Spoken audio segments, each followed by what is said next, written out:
दोस्तों, आज की कहानी है मूर्ख बहू की। एक था बनिया। एक बार वह व्यापार करने के लिए प्रदेश जाने लगा। जाते जाते अपनी बहू को बुलाकर उसने कहा, मैं प्रदेश जा रहा हूँ, तुम अच्छी तरह रहना, बच्चों को भी संभालना और अपनी सास का अपने बच्चों की तरह देखभाल करना। याद रखना, माँ से कोई काम मत करवाना। बहू ने बोला, ठीक है, मैं आपकी बात समझ गई, मैं वैसा ही करूंगी जैसा आपने बोला है, आप आराम से जाइए। बहू ने बात ध्यान में रखी। बनिया तो चला गया। बहू ने दूसरे ही दिन माँ जी से कह दिया, माँ जी, आपके बेटे ने मुझसे कह गए हैं कि माँ को अपने बच्चों की तरह संभालना और उनको कोई काम मत करने देना। अब आप घर का कोई काम मत कीजिए, आप तो इन बच्चों के साथ खेलिए, खाइए और मौज करिए। माँ जी गहरे सोच में पड़ गई। फिर बोली, बहू ठीक है, अब मैं ऐसा ही करूंगी। कुछ दिनों के बाद बहू ने अपनी बेटी के कान छिदवाया। उस समय बहू को अपने पति की यह बात याद आई कि माँ को बच्चों की तरह ही संभालना है। इसलिए बहू ने माँ जी के कान छिदवाने की बात सोची। उसने माँ जी से कहा, माँ जी चलिए, आपके कान छिदवाने हैं। सुनकर माँ जी घबरा उठी। उन्होंने बहू से कहा,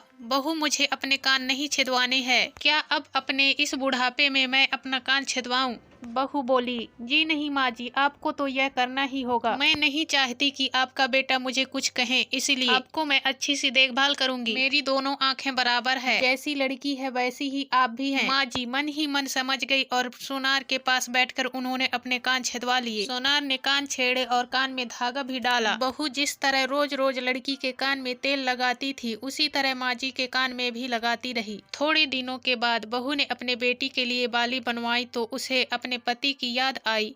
फिर उसने माँ जी के लिए भी बाली बनवाई और कहा, आइए आपको यह पहना दूं। माँ जी ने कहा, बहू मुझको बाली क्यों पहनाती हो, मैं बूढ़ी हूँ, मुझे इसकी जरूरत नहीं है। बाली तुम अपनी बेटी को पहनाओ, मुझको नहीं पहननी है। लेकिन बहू नहीं मानी, जबरदस्ती करके माँ जी को बाली पहना ही दी। इसके पश्चात माँ जी छोटे बच्चों के साथ अपना मनोरंजन करती, घूमती, खेलती और कई तरह की मौज मस्ती करती। बहू ने एक बढ़िया दिन देखकर अपने बेटे को नाई से चोटी रखवा ली। फिर बहू को माँ जी की याद आ गई।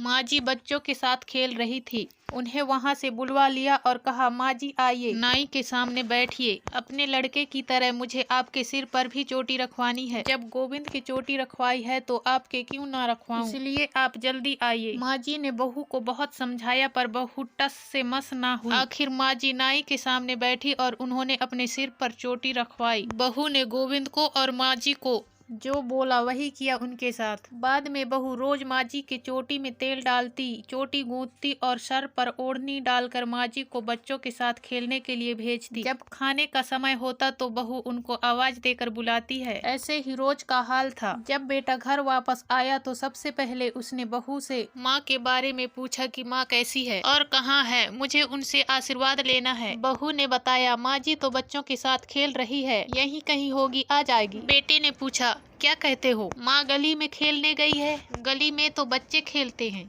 क्या बुद्धि माँ कहीं खेलने जाती है? बहू ने कहा, मैं तो माँ को खेलने भेजती हूँ, आपने कहा नहीं था कि माँ को बच्चों की तरह रखना? मैंने तो लड़की के तरह ही माँ के भी कान बिंधवाए हैं और कानों में बालियां पहनाई हैं। जब लड़के की चोटी रखवाई तो मैंने माँ की भी चोटी रखवा ली। जब मैं सबको खेलने भेजती हूँ तो माँ को क्यों ना भेजूं? मुझको सबके साथ साथ एक सा व्यवहार करना चाहिए। पति समझ गया कि उसकी मूर्ख स्त्री की अकल का दिवाला निकल गया है। पति के कहने पर बहू ने माँ को पुकारा।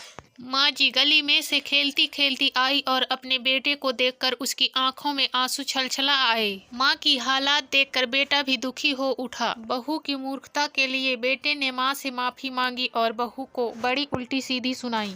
आज के लिए बस इतना ही दोस्तों, मिलते हैं अगले वीडियो में। Thank you.